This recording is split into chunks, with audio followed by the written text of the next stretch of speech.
The afternoon sun of June 1894 beat down mercilessly on the red canyon walls surrounding San Rojo.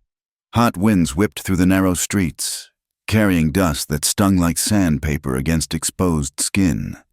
The church bell swayed in the gusts, its irregular clanging adding to the symphony of a frontier town battling the elements.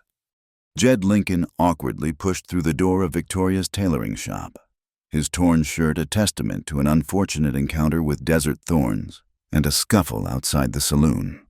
The fabric hung in tatters, exposing sun-bronzed skin marked with fresh scratches. "I'll pay. Just need it mended before dark," he muttered, his voice rough as the desert sand. He placed a silver dollar on the worn wooden counter, keeping the ruined shirt on his back for lack of a spare. Victoria Edison couldn't suppress a soft laugh at the sight of the embarrassed cowboy. She gathered her needle and thread, gesturing for him to stand still. Without ceremony, she began stitching directly on him, her skilled fingers working with practiced efficiency. The warmth of her hands so close to his chest made his heartbeat thunder in his ears. The shop door creaked open as young Catherine, Victoria's 13-year-old cousin, burst in with youthful energy.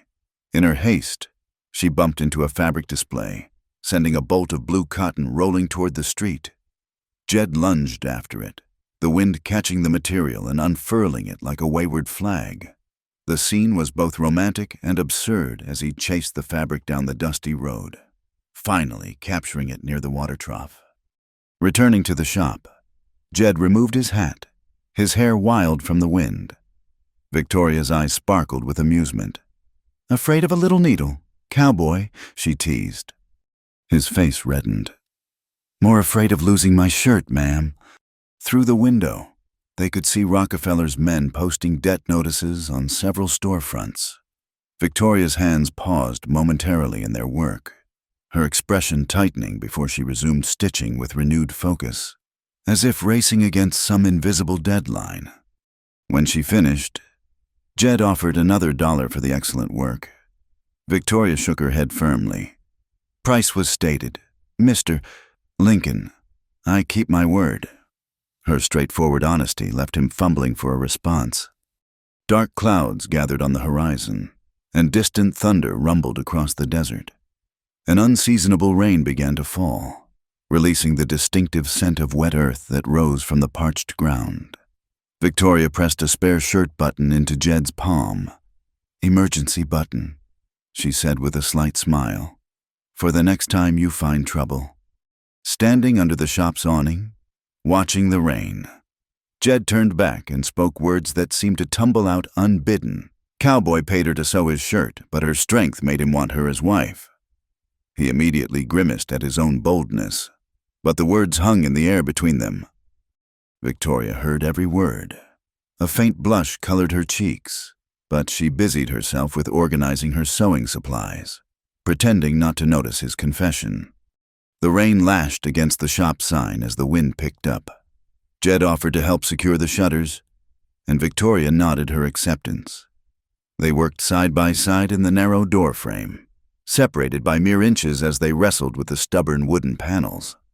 When the rain finally ceased, Jed led his horse back to his makeshift camp outside town. Victoria picked up a stray thread from the floor, tucking it behind her ear, out of habit. An unfamiliar warmth settled in her chest, equal parts amusement, and something deeper she wasn't ready to name. That night, the distant whistle of a train echoed across the desert.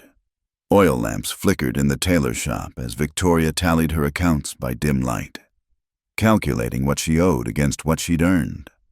Her thoughts drifted to her ailing mother and young Catherine, both depending on her. In his tent, Jed cleaned his Colt revolver, blowing dust from the barrel while his mind lingered on a pair of hands that honored their word. A Rockefeller Company wagon rolled past, the driver casting dismissive glances at the Edison tailoring sign. Victoria watched from her window, jaw set with quiet determination. The stage was set, the players in position, and fate had drawn its first card in the dusty frontier town of San Rojo. The desert night grew cold, as it always did, stars emerging like scattered diamonds across the vast black canvas above. Coyotes howled in the distance, their mournful cries carrying on the wind.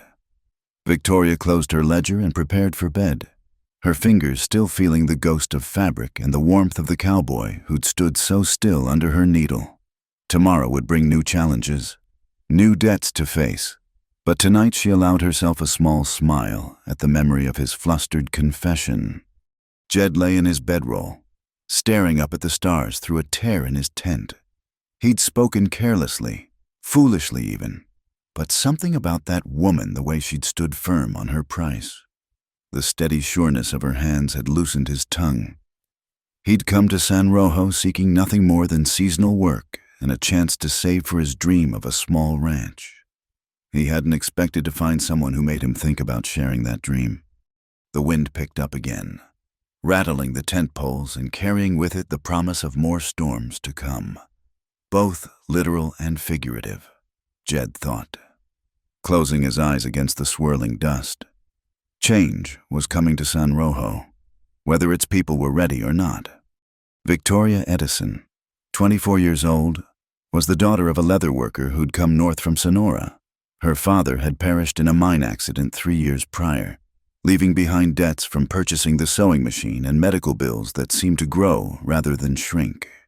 Her mother, Mary, suffered from weak lungs, and young Catherine, her 13-year-old cousin, was quick-witted but impulsive, prone to acting before thinking.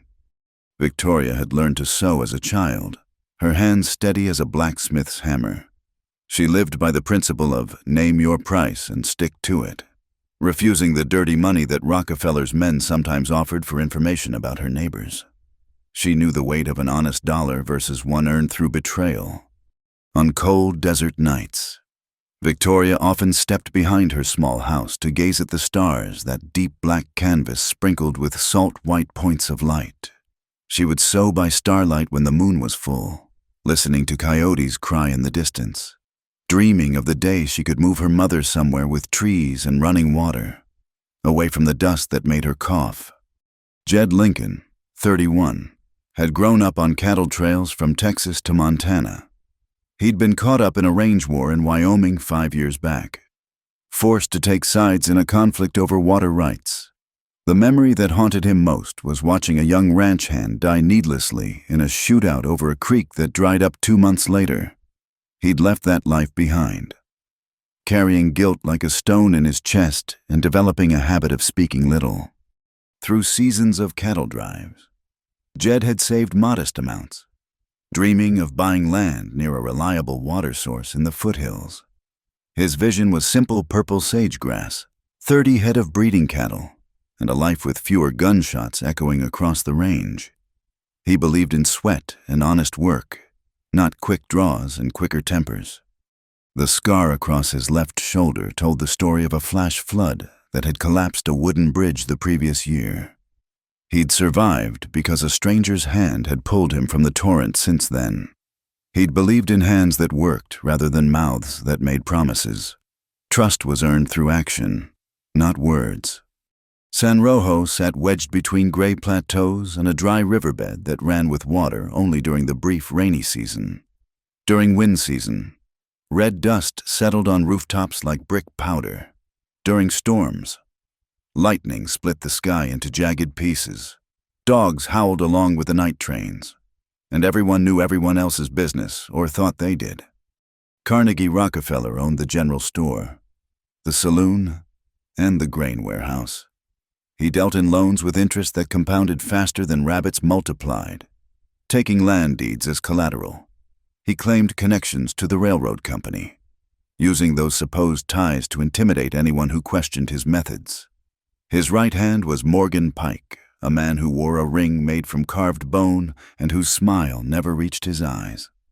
The town's population was a patchwork quilt of colors and backgrounds. The blacksmith, Washington Grant, had shoulders broad as a doorframe and hands that could bend iron or play surprisingly gentle melodies on a fiddle. Chang Li ran a small eatery where he served noodles and coffee strong enough to wake the dead. Miss Clara Barton taught reading by lamplight to anyone willing to learn.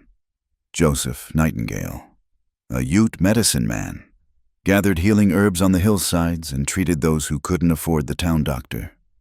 Prejudice ran deep as the canyon walls. Mexican families spoke in whispers at the post office. Black folks stood at the back of the line at the general store. Chinese residents heard their names mangled and mocked. Women alone were assumed to be either helpless or in need of a man's protection, assumptions that usually came with unwanted advances and propositions. Victoria shielded her mother with silence and steady work. She reminded herself daily against the wind. Keep your thread straight. When memories of her father's death threatened to overwhelm her, she'd grip her scissors until her knuckles went white, then breathe deep and continue sewing. Jed had learned to hold his breath when nightmare memories of gunfire erupted in his mind. He'd count to 10, then 20, reminding himself he was no longer that man who'd stood in a dusty street with a smoking gun. Before storms, stay steady as a fence post, he'd tell himself. One morning, Rockefeller sent a new bill with added transportation fees that hadn't existed the month before. Victoria stared at the numbers, her hand freezing mid-stitch. The needle pricked her thumb, drawing a bead of blood. She swallowed her fear like bitter medicine, wrapping her thumb and returning to work. Jed encountered Washington at the smithy, getting his horse reshod. Between hammer strikes, he heard fragments of town gossip, each sentence heavy with the scent of trouble brewing like storm clouds on the horizon. "Folks are scared," Washington said quietly. "Scared people do desperate things." At the town's edge, dry thorn grass pushed through worn boot soles. Sunlight cut white streaks across red rocks. Buzzards circled lazily overhead, patient as death itself. The West laid bare its truth: survival was a daily battle, and kindness was a luxury few could afford. Yet in the midst of this harsh landscape, people found ways to persist.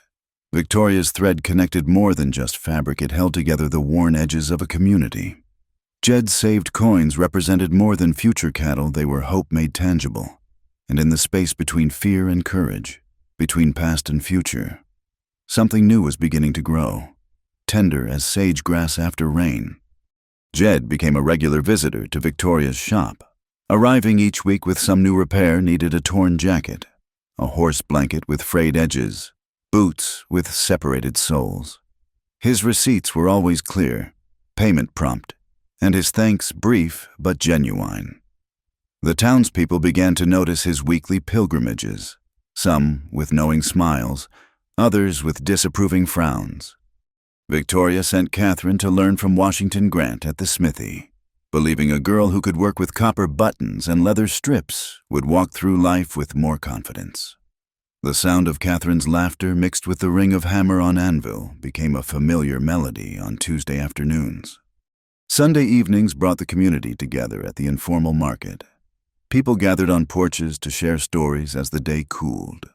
Washington would tell tales of the Mississippi River, his deep voice rolling like the waters he described.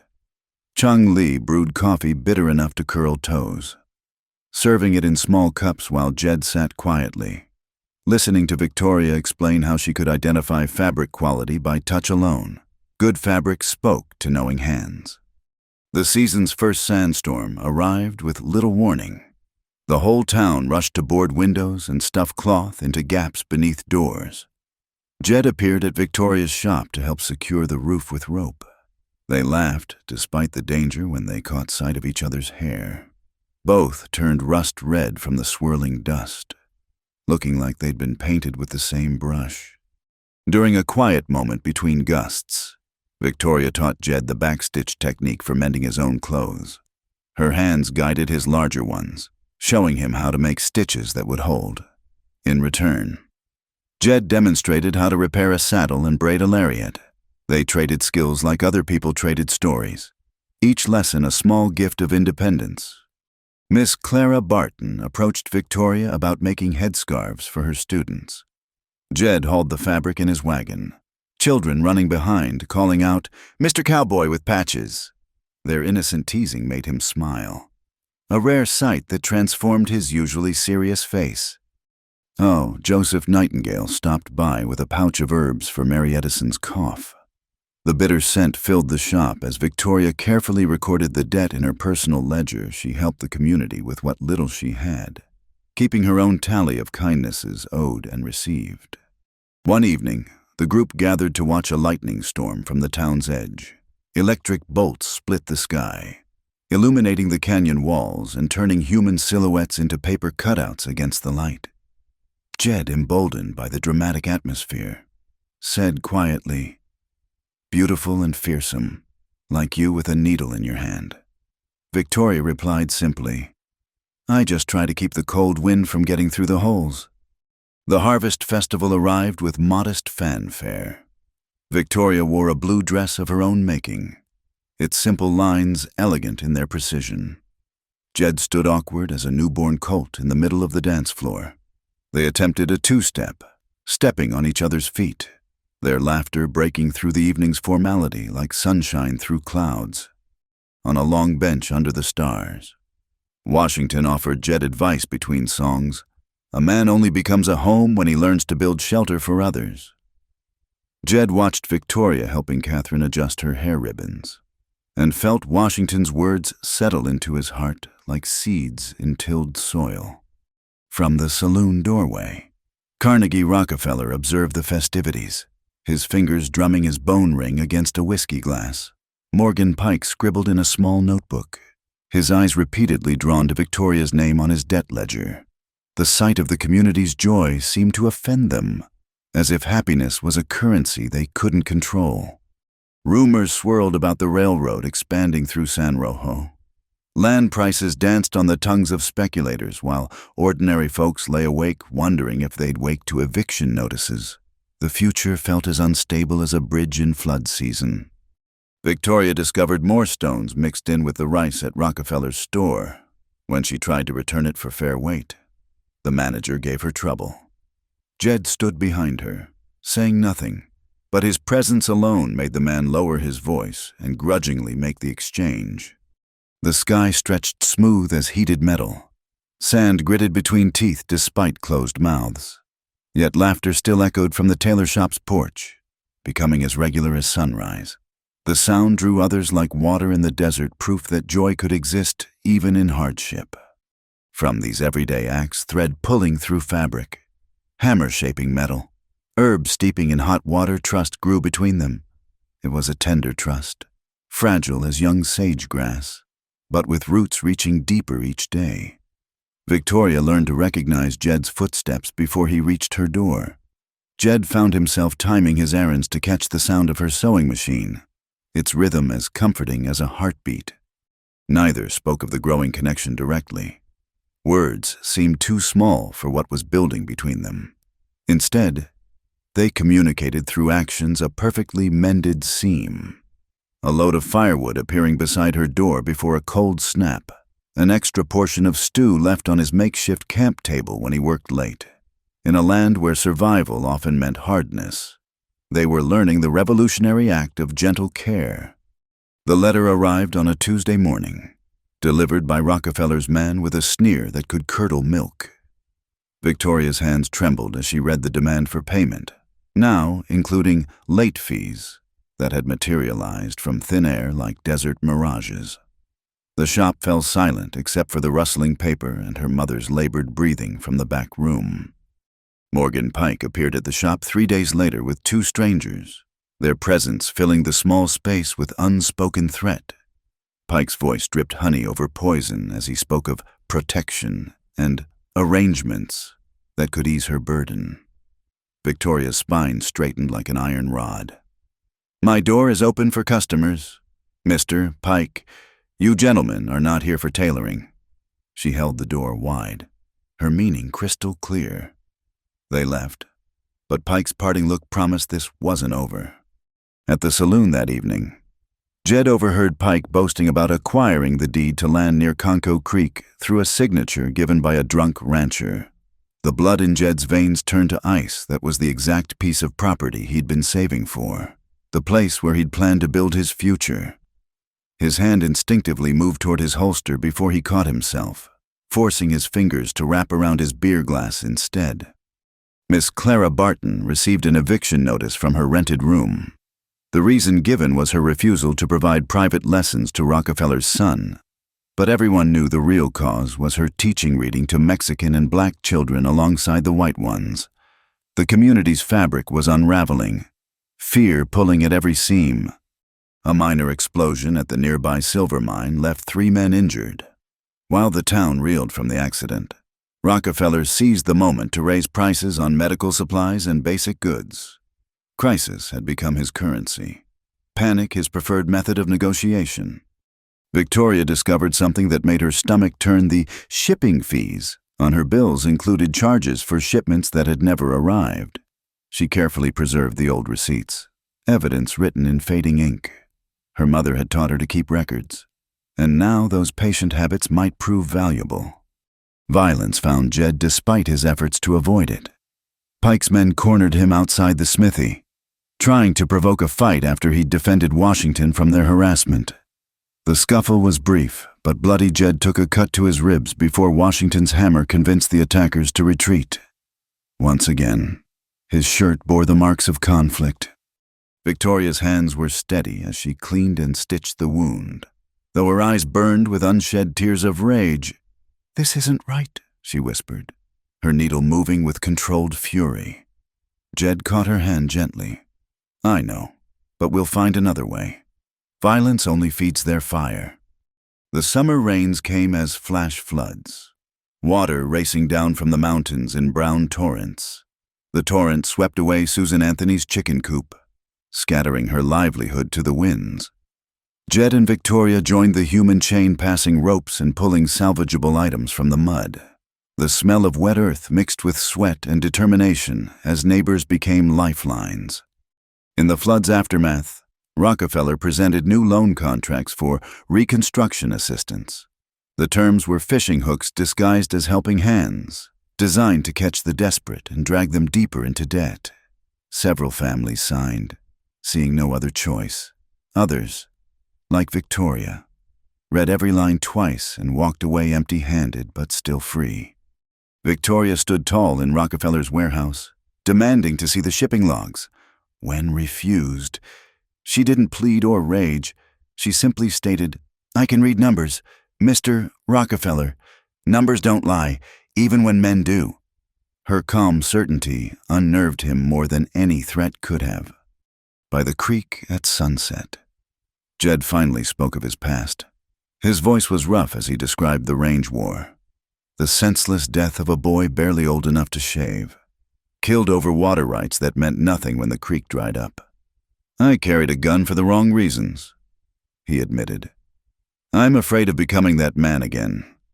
Victoria shared her own burden, how her father had worked until his hands bled and still couldn't outrun the interest on their debts, how she'd watched him grow thinner while the ledgers grew fatter. "I swore my mother and Catherine wouldn't suffer the same fate," she said. "I'll keep that promise, whatever it takes." 2 confessions merged like streams joining a river, both murky with pain but stronger together. They sat in companionable silence as stars emerged, understanding that their individual struggles had become intertwined. Rockefeller called a town meeting with his hand-picked committee. He announced railroad development plans that would require clearing the street where Victoria's shop stood. His smile was sharp as a blade. "Progress demands sacrifice," he declared, as if he were the one making any sacrifice at all. That night, cold wind crept down from the mountains. Coyote calls echoed across the desert, long and mournful. Victoria placed her hand on Jed's chest, feeling the raised ridge of her own stitches beneath his shirt. They both understood without words the storm they'd been watching gather on the horizon had finally arrived. "Are you afraid?" she asked quietly. "Yes," he admitted, "but I'm more afraid of doing nothing." Victoria nodded, her fingers tracing the mended fabric. "Then we face it together, thread by thread if we must." The candle on her work table flickered, casting dancing shadows on the wall. Outside, the wind picked up, rattling the windows like an impatient creditor. But inside the small circle of light, 2 people who had learned to trust through small acts of care began planning their resistance, not with guns or violence, but with truth, community, and the stubborn courage of those who have everything to lose and still choose to stand. Jed sat alone in the stable, listening to wind whistle through broken boards. The familiar weight of his colt pressed against his hip, but now it felt heavier than iron. It felt like the past reaching forward to claim him. He thought of the boy's face from Wyoming, sweat beading on skin too young for dying. His hands shook as he practiced breathing exercises, counting slowly to push back the cold sweat of memory. Victoria spread her account books across the table, lamplight casting harsh shadows over columns of numbers. Each figure represented more than money. They were her mother's medicine, Catherine's future, food on their table. Her fingers trembled as she calculated how long they could last if Rockefeller cut off their supplies entirely. When she touched her measuring tape, though, her hand steadied. She knew how to measure what mattered, how to cut truth from lies. The internal war raged in Jed's mind through sleepless nights.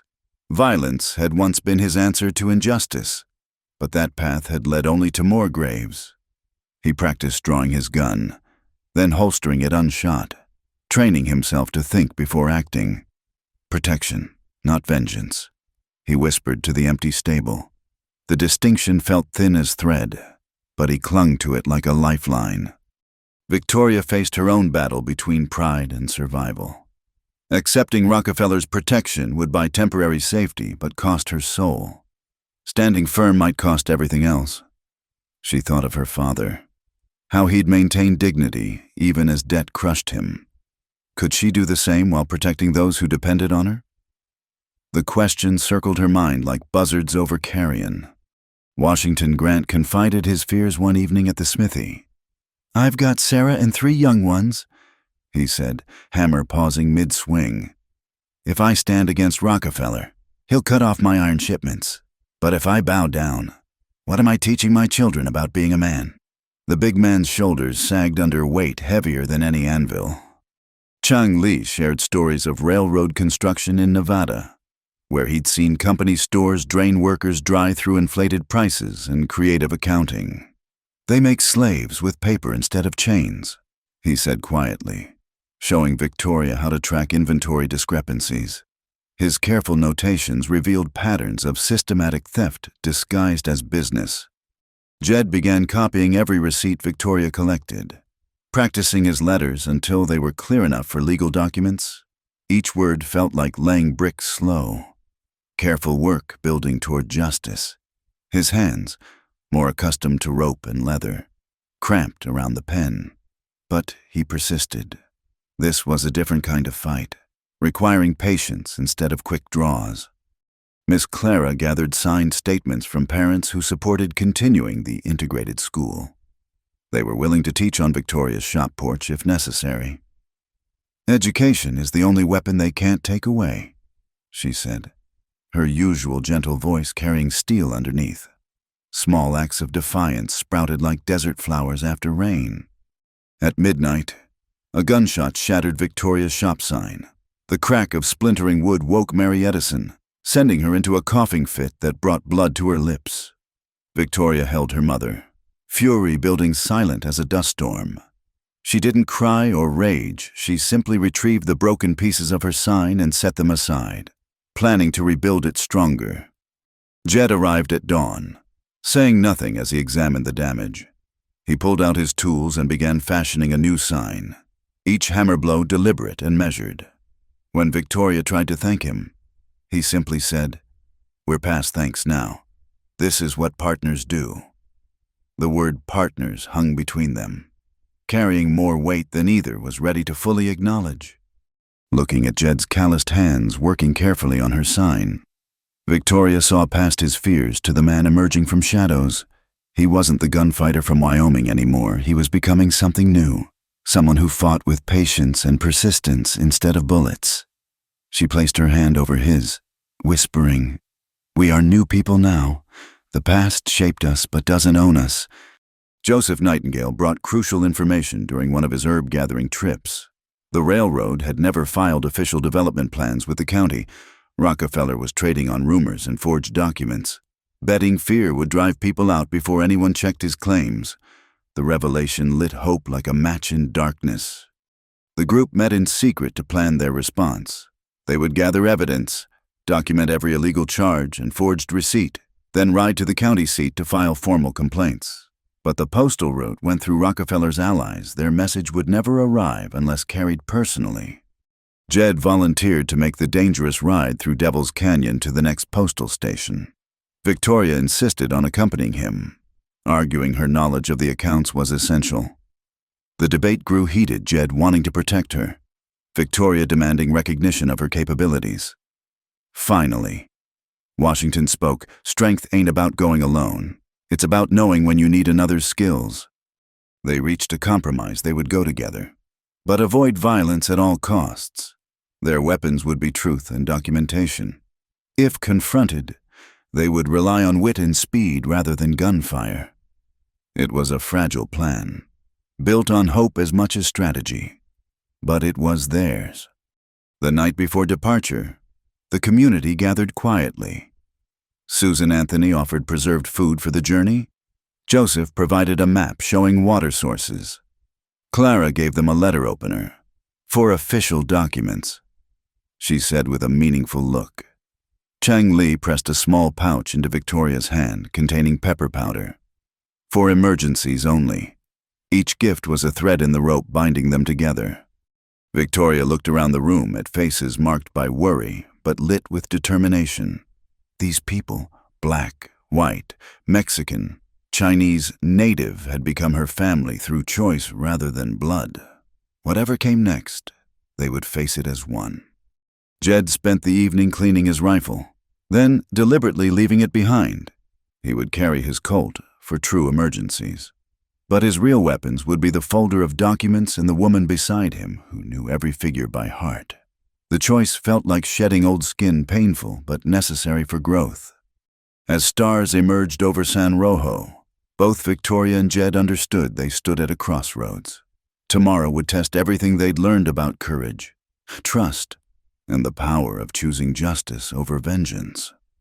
The desert wind carried the scent of sage and possibility, whispering of changes coming swift as flash floods and twice as transformative. Dawn broke like a promise over San Rojo as they departed Jed, Victoria, and Washington, who'd insisted on joining despite the danger to his family. Catherine had begged to come, but Victoria entrusted her with watching over Mary and keeping the shop open. "You're the Edison here while I'm gone," she'd said, pressing her spare scissors into the girl's hands. They crossed the dry riverbed as morning light painted the sand gold. The horses' hooves sank deep in spots still soft from recent floods. Wind carried the sweet scent of sage mixed with dust. Desert marigolds bloomed fierce yellow against red rocks. Nature's reminder that beauty persisted even in harsh places. At Devil's Canyon's narrow entrance, Morgan Pike waited with 2 hired guns. The first shot cracked past Jed's hat, sending his horse dancing sideways. Instead of returning fire, Jed pressed his mount against the canyon wall, shielding Victoria with his body while Washington circled behind a boulder. Washington's thrown rope caught one gunman's ankle, yanking him from his perch. Jed fired at the rocks near Pike's position, sending sharp fragments flying. The shower of stone chips made Pike flinch and cover his eyes. In that moment, Victoria remembered Chang Li's gift. She flung the pepper powder into the wind, which carried it straight into the attackers' faces. The burning cloud sent them stumbling, coughing and cursing. They pushed through while their opponents were blinded, racing between canyon walls that echoed with hoofbeats like thunder. Behind them, Pike's angry shouts faded into distance. Washington had taken a rock fragment to his arm during the escape, blood seeping through his sleeve. Victoria tore strips from her petticoat, binding the wound with the same precision she used for seams, tight, clean, designed to hold. The postal station sat like a dusty jewel in the desert, its flag snapping in the afternoon wind. The clerk, Benjamin Harrison, looked skeptical when presented with Rockefeller's name on the complaint. Victoria spread the receipts across his desk, pointing out discrepancies with a steady finger. June 3rd. Charged for 30 pounds of flour. Received 20. June 10th, shipping fee for goods that arrived the month before. June 15th. Her recitation continued, each date and figure adding weight to their case. Jed wrote the formal complaint in large, careful letters, while Victoria dictated, Washington, despite his injured arm. Signed as witness. The clerk's expression shifted from doubt to concern as the evidence mounted. "This is serious business," Harrison muttered, stamping the documents with official seals. "Fraud of this magnitude. The county prosecutor will want to see this immediately." As if summoned by their purpose, a railroad inspection team arrived at the station. The lead inspector, Theodore Roosevelt, no relation to the president, listened to their story with growing interest. "We've had no contracts with anyone named Rockefeller for San Rojo development," he confirmed, examining his own records. "Someone's been trading on our name without authorization." The inspector agreed to accompany them back to San Rojo with 2 railroad security officers. "The railroad takes its reputation seriously," Roosevelt stated. "We won't have criminals using our name for land theft." The return journey now had official weight behind it. Their small group expanded into a force for justice. Pike caught up with them at Skull Flat, a barren stretch where the earth cracked like broken pottery. This time he came talking rather than shooting. "Carnegie will make you rich," he called out. "Why fight for people who can't even pay their debts? Join us and live comfortable." "Comfort built on others' misery ain't comfort," Washington replied. "It's just a prettier kind of chains." Pike's face twisted with rage. He grabbed for Victoria, trying to pull her from her horse. Jed moved instinctively, but instead of drawing his gun, he used his rope. The lariat caught Pike's wrist, yanking him off balance. Washington's smithy strengthened arms finished the job, pinning Pike to the ground. They tied him with his own belt and loaded him across his saddle. Inspector Roosevelt noted the attempted assault in his official report. "Seems Mr. Rockefeller's associates are digging their hole deeper," he observed dryly. Back at San Rojo, they delivered Pike to the railroad security officers. For the first time, consequences flowed toward the oppressor instead of the oppressed. Victoria retrieved her document case, noting with satisfaction that not a single receipt had been lost. She mended the tear in her dress right there in the street, her needle flashing in the late afternoon sun, a small act of restoration that felt like reclaiming power. The inspector set up temporary headquarters in the hotel, beginning formal interviews with townspeople, one by one. Citizens came forward with their own stories of inflated prices, forged documents, and intimidation. Susan Anthony brought her ledger showing impossible spoilage fees. Clara presented the eviction notice that cited non-existent violations. Joseph Nightingale testified about patients who died because they couldn't afford Rockefeller's inflated medicine prices. As evening fell, Jed stood beside Victoria on her shop's porch. Desert stars emerged like scattered diamonds. "We did it without becoming them," he said quietly. "You showed me there's strength in staying human." Victoria leaned into his shoulder, exhausted but victorious. "We're not done yet," she reminded him. "But today, we proved that paper and truth can be mightier than guns and fear." Washington flexed his bandaged arm, grinning despite the pain. "My Sarah's gonna be proud. My children will grow up in a town where standing up matters more than backing down." Chang Li emerged from his restaurant with cups of strong coffee for everyone. "In my country, we say the mountain looks unmovable until the first pebble falls. Today, you moved pebbles." The shop sign Jed had repaired hung straight and true, catching the last rays of sunset. Tomorrow would bring the formal investigation, Rockefeller's rage, and whatever counterattack he might muster. But tonight, San Rojo felt different. Hope had taken root in the desert soil, watered by courage and community. The impossible had become possible, not through violence, but through the patient accumulation of truth, the strength of standing together, and the revolutionary act of refusing to surrender their humanity to fear.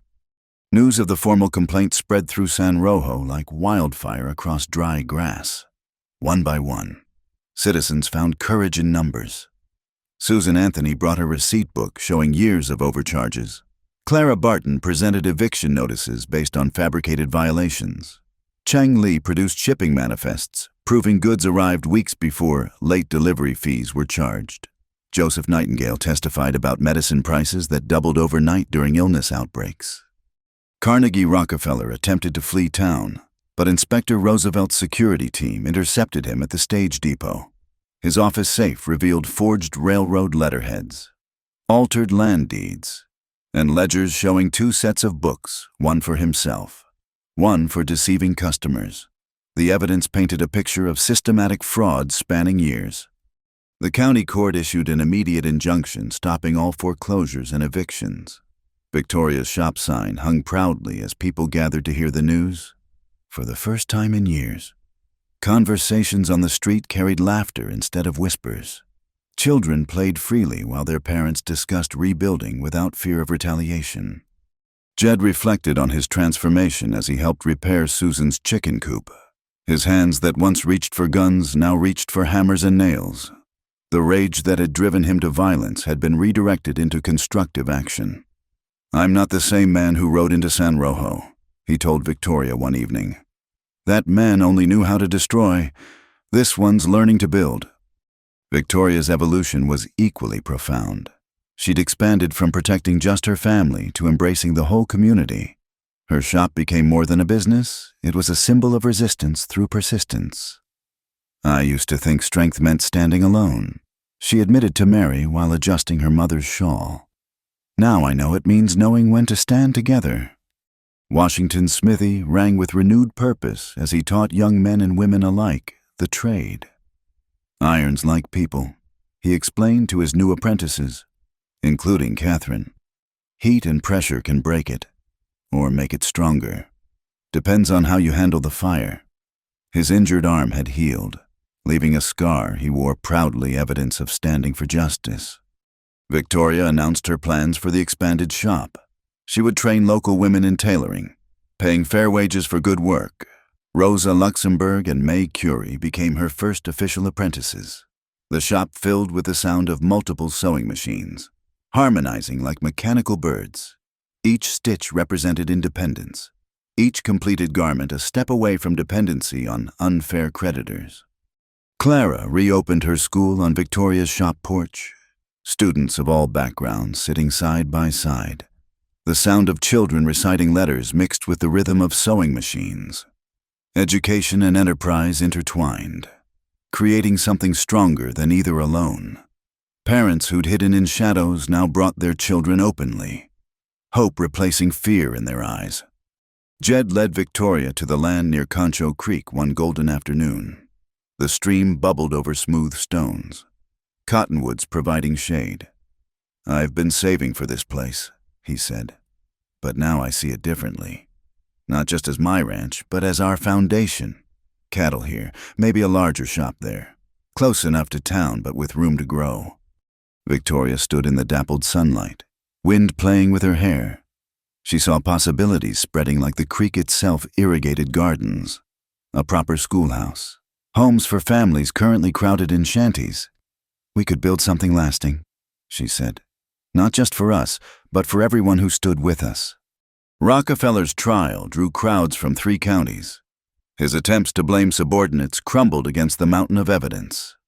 The judge ordered full restitution to all affected families, though everyone knew Rockefeller's hidden assets meant only partial justice. Still, seeing him led away in custody provided a satisfaction deeper than any amount of money. Some of Rockefeller's men sought forgiveness. The warehouse manager, Samuel Morse, approached Victoria with genuine remorse. "I knew it was wrong," he admitted, "but I had my own family to feed. I'm sorry." Victoria didn't offer easy absolution, but suggested he prove his repentance through future actions. "Trust is earned in small steps," she said, "just like good seams one stitch at a time." The evening celebration filled Main Street with lanterns and music. Washington played his fiddle while Chang Li served noodles and strong coffee. Joseph Nightingale offered blessings in the Ute tradition. Mexican guitars joined Irish fiddles, creating a melody unique to San Rojo, a song of cultures blending rather than clashing. Jed presented Victoria with a silver button engraved with a yucca blossom, the desert flower that bloomed against all odds. "For strength in hard places," he said simply. She sewed it onto her cuff that very evening, a permanent reminder of resilience. The gesture was small but profound beauty and function united, just like their partnership. As stars emerged over the desert, Victoria reflected on fear's diminished hold. The part of her heart that had clenched with worry for so long was learning to relax, making room for gentler emotions. She still planned carefully, still saved every penny, but now she also allowed herself to dream beyond mere survival. The town itself was transforming. Where suspicion once ruled, cooperation was taking root. The Mexican families spoke freely at the post office. Black customers stood wherever they pleased in store lines. Chinese names were pronounced correctly, or at least the attempt was made. Perfect equality hadn't arrived overnight, but the foundation was laid, brick by brick, conversation by conversation. That night, Jed and Victoria stood together watching the desert stars. Tomorrow would bring new challenges, rebuilding trust, establishing fair business practices, helping families recover from years of exploitation. The work ahead was enormous, but no longer impossible. "We changed things," Jed said wonderingly, not with bullets, but with persistence. Victoria squeezed his hand. "We proved that ordinary people doing right can overcome those doing wrong. That's a revolution worth having." The wind carried the scent of sage and possibility. San Rojo settled into sleep, but it was the rest of the hopeful rather than the exhausted. Change had come to the desert, watered by courage and community, growing stronger with each passing day. Autumn arrived at Concho Creek like a gentle blessing. The stream ran clear as glass, reflecting clouds that drifted like white sheep across an endless blue pasture. Purple sagegrass swayed in the breeze, and the sound of Victoria's sewing machines harmonized with the hammering from Jed's new barn construction. Their combined workshop and ranch was becoming reality, built on dreams and determination. The county court's final verdict brought justice. If incomplete, Rockefeller's fraudulent contracts were void. His seized assets distributed among victims. Though hidden accounts meant full restitution remained elusive. Families received enough to begin again. Rockefeller himself faced prison, while Pike served time for assault and forgery. Their empire of exploitation had crumbled, replaced by honest commerce. Victoria's expanded shop bore a new sign: Edison Tailoring and Training Fair Wages for Fine Work. Rosa Luxemburg and May Curie had become skilled seamstresses, now training others. The shop hummed with productivity. Women who'd once worked alone now collaborated, sharing techniques and stories. Orders arrived from neighboring towns, drawn by the shop's reputation for quality and fairness. Jed's fence posts stood straight as soldiers along the property line. He'd planted yucca plants between them, their sword-like leaves and tall flower stalks creating natural beauty alongside practical boundaries. 30 head of cattle grazed peacefully, their calves playing in the morning sun. The sound of their contented lowing mixed with meadowlarks' songs, creating the ranch's daily music. One afternoon, Jed brought the original torn shirt to Victoria, the one from their first meeting. "Needs mending again," he said with a sheepish grin. Victoria laughed, recognizing the excuse for what it was. "I'll charge you the same rate," she teased. But payment's different now. Standing in her busy shop, surrounded by the whir of machines and chatter of workers, Jed spoke clearly. "Cowboy paid her to sew his shirt, but her strength made him want her as wife. I paid for mending, but I'm asking for a lifetime. Your courage through every storm showed me what real strength looks like." Victoria's acceptance came without tears, just a firm grip of his hand that spoke of partnership tested by fire. Mary smiled from her chair by the window, breathing easier in the cleaner air. Catherine cheered loud enough to briefly halt all work, her joy infectious as spring rain. The wedding was simple yet profound. Cornbread and wild honey. Yucca blossoms woven through Victoria's hair. Washington played his fiddle while Chang Li's feast filled tables to groaning. Clara read passages about everyday courage. Joseph Nightingale wrapped their joined hands with a red thread, blessing their union in the Ute tradition. Evening settled over the desert like a soft blanket. The newlyweds stood watching stars emerge, diamonds scattered across black velvet. They knew the frontier remained challenging.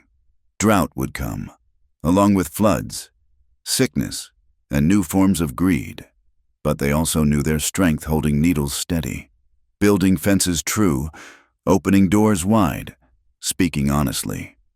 The future promised no easy path, but it promised partnership. In San Rojo, each dawn revealed more sturdy homes, warmer clothes, children reading louder and prouder. The West was softening, not through weakness, but through the strength of working hands and caring hearts.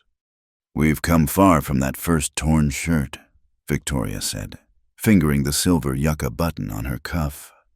"Further than miles can measure." Jed agreed. "We traveled from fear to hope, from alone to together." The night wind carried sage scent and possibility. Tomorrow would bring new orders to fill, calves to tend, children to teach, community to build. But tonight, two people who'd found each other across the divide of culture and circumstance stood united. Proof that love could bloom even in the harshest ground. Their story would be retold around fires and kitchen tables, how a simple request to mend a shirt led to mending a community. How courage meant not just facing danger, but facing it together. How the American West, for all its wildness, could be tamed not by violence, but by the patient accumulation of small acts of justice and kindness. In years to come, when Catherine ran her own shop and Rosa taught her daughters to sew, when Washington's son became a judge and Chang Li's nephew opened a school, they would remember change comes not from those who tear down, but from those who build up, stitch by stitch, nail by nail, one act of courage at a time. The desert stars witnessed their promise not just to each other, but to the future they were creating. In San Rojo, where dust had once choked hope, gardens now grew. Where fear had silenced voices, children sang. Where greed had ruled, community flourished. All because a cowboy paid a seamstress to mend his shirt, and discovered that what needed mending was not just cloth, but the very fabric of society itself. Under the vast western sky, two hearts beat as one, steady as Victoria's stitches, strong as Jed's fence posts, enduring as the desert itself. Their love story, born of thread and courage, would outlast the harshest storm and shine brighter than any frontier gold. Thank you so much for listening to this Wild West love story. I'd love to know where in the world you're enjoying this tale. Please share in the comments below so we can connect and discuss what touched your heart. If you enjoyed this story of Jed and Victoria, please subscribe to Wild West Stories 1850. Give this video a thumbs up, and don't forget to hit that hype button to help more people discover these tales of courage and love from the American frontier.